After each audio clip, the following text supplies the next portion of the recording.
Well, see, you can make this spooky because then in that meeting where everybody was told don't carry a gun anywhere. Now, wait. Now, and that's the first time we'd have been in Vegas where somebody said we shouldn't carry guns. That's right. And then they were really persistent about you not having one. You see what I'm saying? They're going to be checking you. And then they was even trying to convince the people with CCW not to carry. Right. Like they wasn't going to give them courtesy up. Right. You see what I'm saying? Right. And then I looked at it. Now, we'd have been to Vegas about 5 times, Frank. Have you ever heard them say, don't carry your weapon? Absolutely not. Let me tell you this. What does Reggie always say? Oh, yeah. He always says, make sure you have your shit. Yeah. Now, after that shit was over, we had all been carrying anyway. So why didn't he say, yo, after he left, why didn't he say, yo, y'all niggas keep y'all shit on you? You see what I'm saying? It's too much stuff going on now.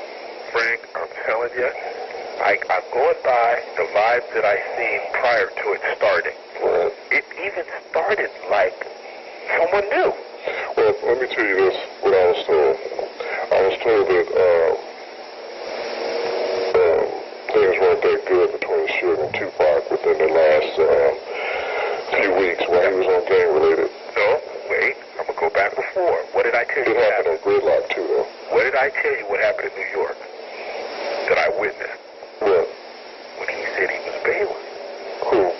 Remember I told you me and Al was riding in the limo and we heard Snoop do an interview with a lady and DJ and he turned and he started smashing shit up in the limo saying, get me back to that motherfucker hotel. This shit is bullshit. I ain't got no motherfucker here. I got my back. Fuck this, fuck that. Oh, your pop? Remember I told you? We walked him all the way upstairs with Suge. The Suge was asleep. Then we walked him down and we was there. We heard the shit. He was like, man, I'm getting the fuck out of here. You motherfuckers can have this shit. Motherfuckers take back to the motherfucker. I'm out. Well, you know what he told me? You remember that when we were walking down the street and I put my arm around him? He was depressed. You remember when I put my arm around him? Yeah. And I was talking to him? And then we went to the MGM by ourselves to go to the fight. Right. And we were sitting around waiting. He goes, Frank, I didn't want to come here no way. Yeah. He was, you know what? He was depressed, wasn't he? Yeah. Go back to his train of thought. Yeah, he said to me he didn't want to be there no way. Well, get this. I was told that while he was on gang-related, that last week, he was upset about going to Las Vegas. Frank, I'm going to even go better than that. When you went upstairs to change your clothes, and we were downstairs, I said, man, what's up? Because he was moping like a little bitch. Right. I said, yo, what's up? Man, it's all kind of bullshit. And he told me, he goes, Mike, whatever you do, come back downstairs when you get dressed. I want you to be there. And I thought, boy, Pac, if anything, he wants to ditch me. Right.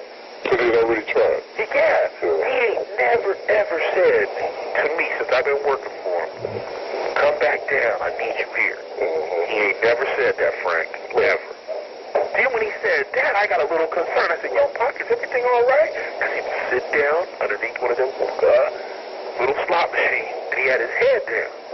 So I said, yo, nigga, what's up? What's up? And he said, man, just all kinds of shit. You know, then he said, hey, you coming back, right? That's when you was, he goes, there goes Frank. See, he seen you first. Right. He goes, there's Frank right there. Because I saw him waving to him. That's right. And he said, you coming back, right? That's the last thing he said to me. I said, yeah, you know I'm coming back, man. The last thing he said to you. Yeah. Sure was. That's right. Sure was. See, now I'm looking at that, and then I'm looking at all the shit prior. Right. Now, I'm going to tell you another person who I did a little research on. You know that attorney? The one that was out there? Yeah. We were told he was an attorney, right? Right. He had a card saying he was an attorney. Right, I have his card. Somebody said he wasn't. Somebody said, now Frank, I'm going to be honest, and hear me out, and this is going to make you open your eyes. Frank, was it necessary for all of us to go there and hear that, or did just Reggie have to go? Reggie should have been the only one that went. Why did we have to go? Yeah. You see what I'm saying? Right. Reggie could have dealt with that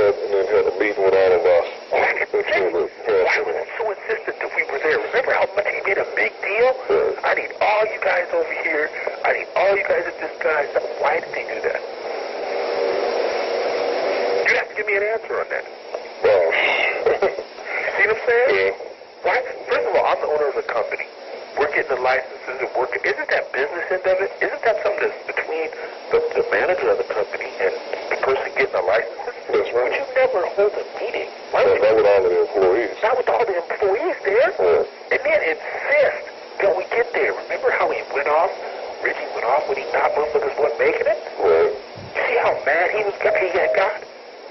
And then, look at the message.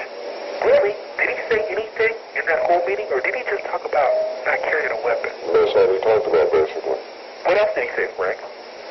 It was hard for me to even remember anything else he said. Yeah. I don't remember a whole lot he said either. He made it a point to make sure about the weapons. He made it a point. Yeah. He made it a point that none of us had any weapons. Right. Then they even asked me personally, because they know I usually carry mine even like I'm hard-headed. They asked me individually, because he asked me, he goes, Mike, you're not carrying a weapon, are you? This was when you got to the club? No. This was At the meeting? at the meeting. Oh. Because he goes, because somebody had told him that I was with Pac the whole time. And he goes, you're not carrying a weapon up here, are you, Mike? And I go, yeah. He goes, Mike, we can't have you carrying a weapon. See?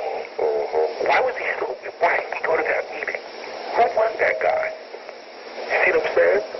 Now, I looked on the door, and you know how on the doors it has listed the people that work in that Yeah, building? his name wasn't on His it. name ain't on there. Yeah, I looked too. His name ain't on there, and I always do that. Yeah, I looked too. Especially after he handed me a card. That's right. Yeah. I made it a point, Frank. Because he didn't even know where his cards were. No. And that's supposed to have been his office. That was his office, and he was lost. Yeah. He didn't even know where the pins were at. Right. I caught all that. You know, and I'm sitting here and I'm going, okay, we got some problems. But I didn't say nothing. But then, when Reggie made a big deal about me and you doing the switch, I knew something was wrong. I knew something was wrong. And because remember I told you, I said that sure was weird. Ask Tim Williams. I told Tim something was going to happen. They all laughed at me. I said, Tim, something's going to happen.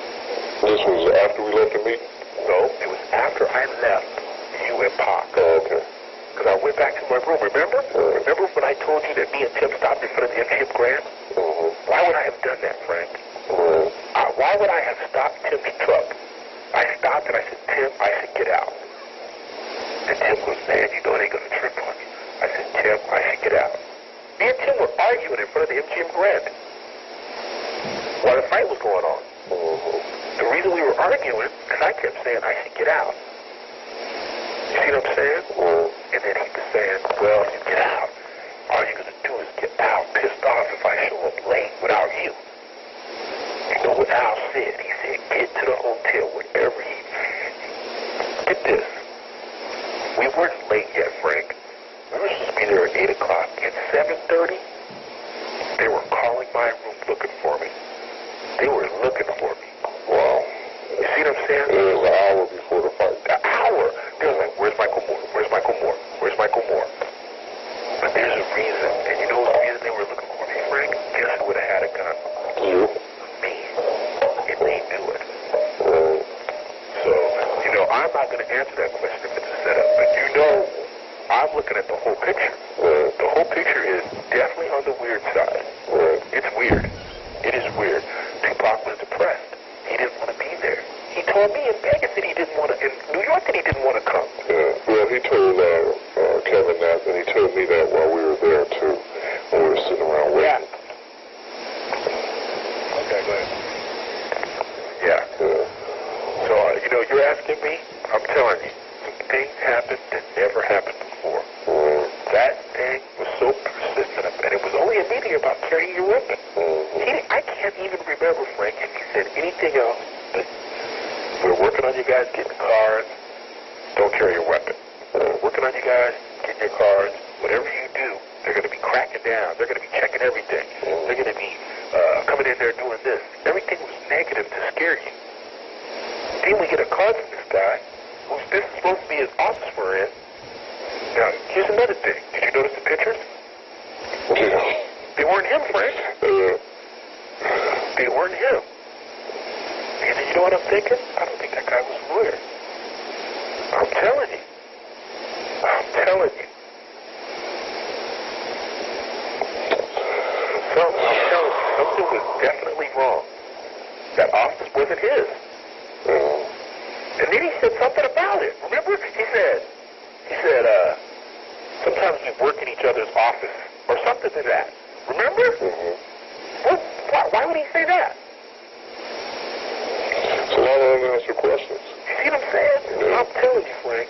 something is not right. I'm telling you. It just didn't add up. It didn't add up. Reggie was so weird. I'm going to tell you another thing. Let's look at Reggie's thing.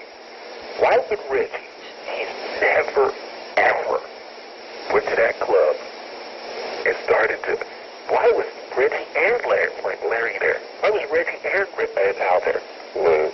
He turns it over to Al every time. He turns it over to you. He turns it over to Marcus the time before that. He was never there. And he was never there. Why was he so insistent on being there? And I asked him. When I first got to the club, I said, Reggie, why are you here? Aren't you going to shoot? No, I got to take care of some things at the club. And guess what? What did he do different? Nothing. Nothing at all. He did nothing. He just was there. He was just there. So I'm telling you, some shit didn't add up. It didn't add up for me. I'm not convinced. By any means am I convinced. You know, the shit looks a little crazy. You know, when you look at the whole picture, why they were so insistent. Why are we in an office? This guy's name's not even on the door. This guy's giving us a card saying he's this, but we're in an office where we should even been. We've never did that. We showed up to this guy and we had no idea what we were doing there. And he didn't even make sense when we got there. Reggie can normally tell us that. Reggie normally tells us, hey, you know, they're going to be sweating you. You know, don't come in when you first come in. But then whenever the heat goes down, get your shit. Reggie told us that. We had a point to have someone else be there to do it. You see what I'm saying? You don't think something's a little strange about that? See, to me, the questions aren't answered. They're not answered. Reggie never goes to that club. Never. Did all he kept doing. Well, what I didn't understand is how come Reggie is Suge's bodyguard and he wasn't with Suge? No, here's something even funnier. Wouldn't Suge have called him? Yeah. He knew how to get a hold of Reggie. He didn't even ask me where was Reg. That's right. That's right.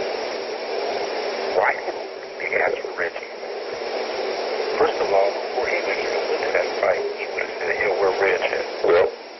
Now, let me tell you this. Have you ever seen Reggie without him? Nope. He ain't without him now. That's right. You see what I'm saying? You see what I'm saying? All the times we go somewhere, who's on deck and shoot? Reggie.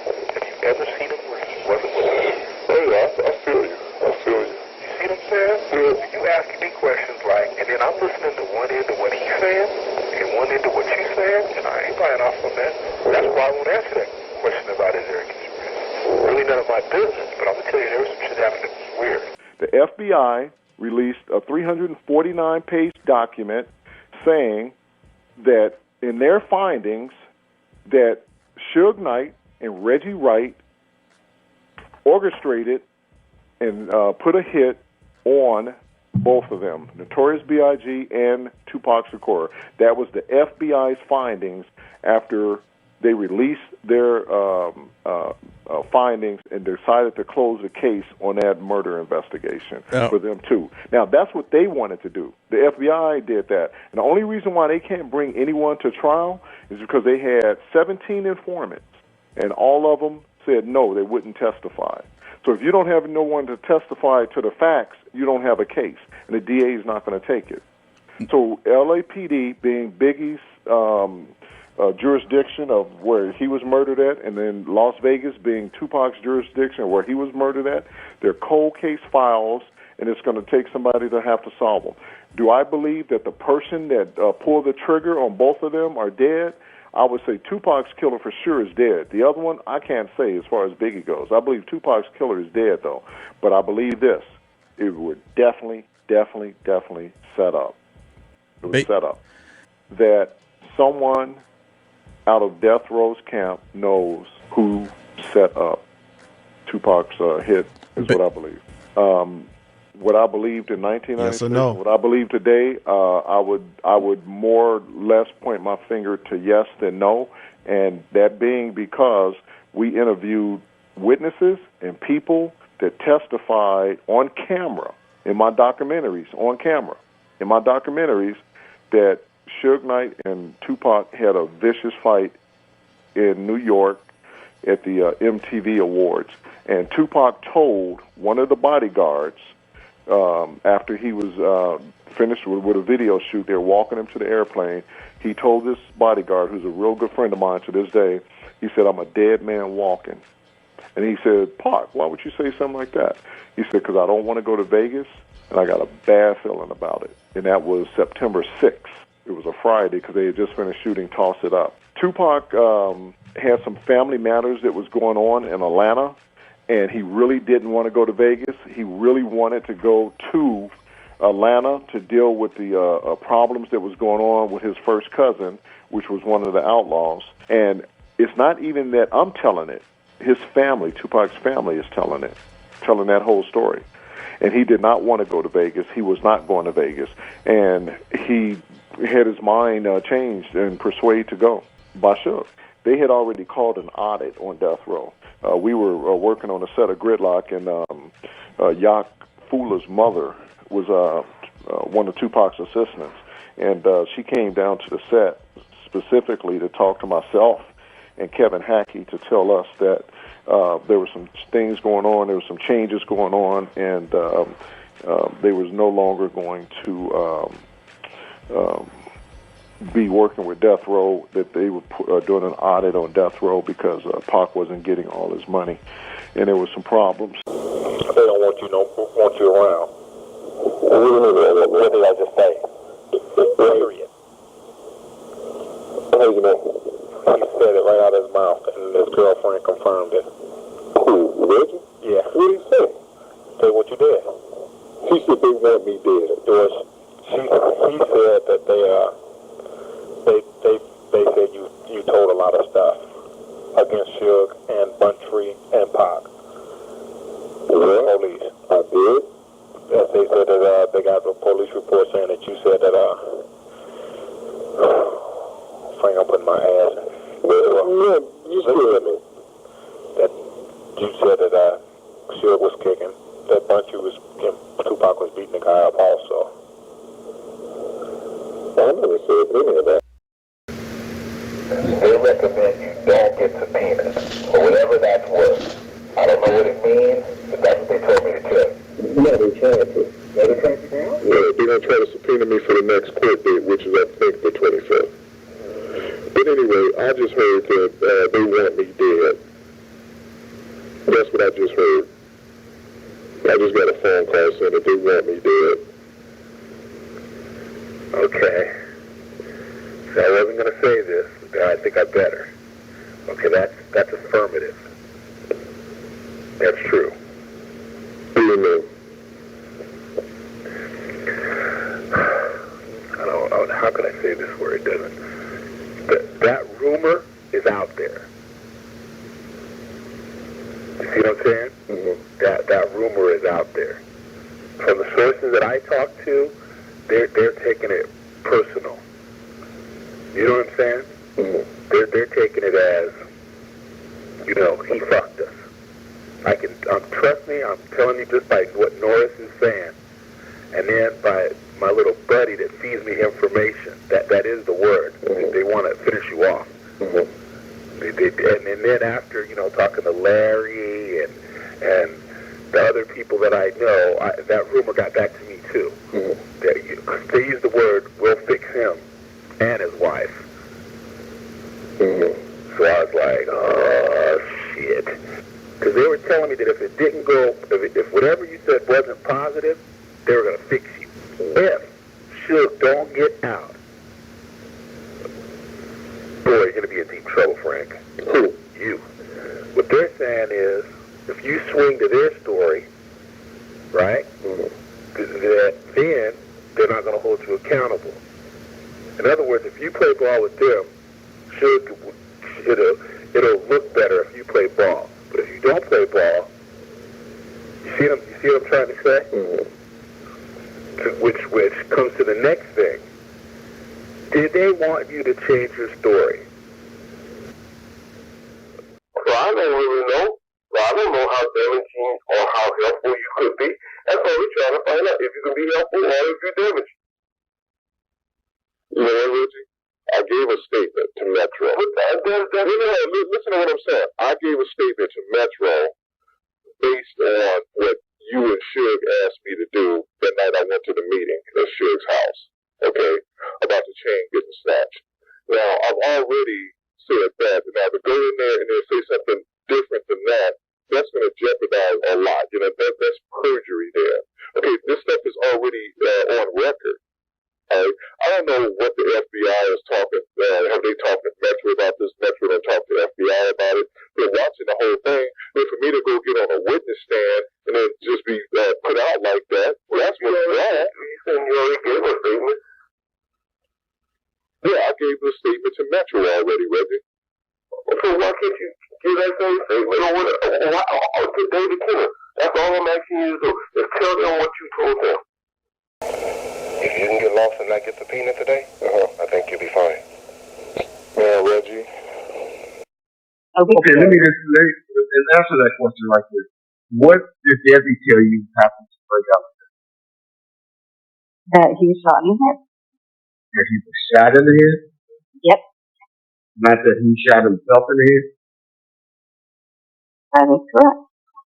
So she said he was shot in the head, not that he shot himself. But you have to understand, this woman's coming to me, talking to me. So, but answer the question, how did she say that he was shot in the head? Yes, that's how I said it. That don't make sense. Oh, I think that makes sense. I was told that Frank was shot in the back of the head. That's why it's a cold case. It's not closed.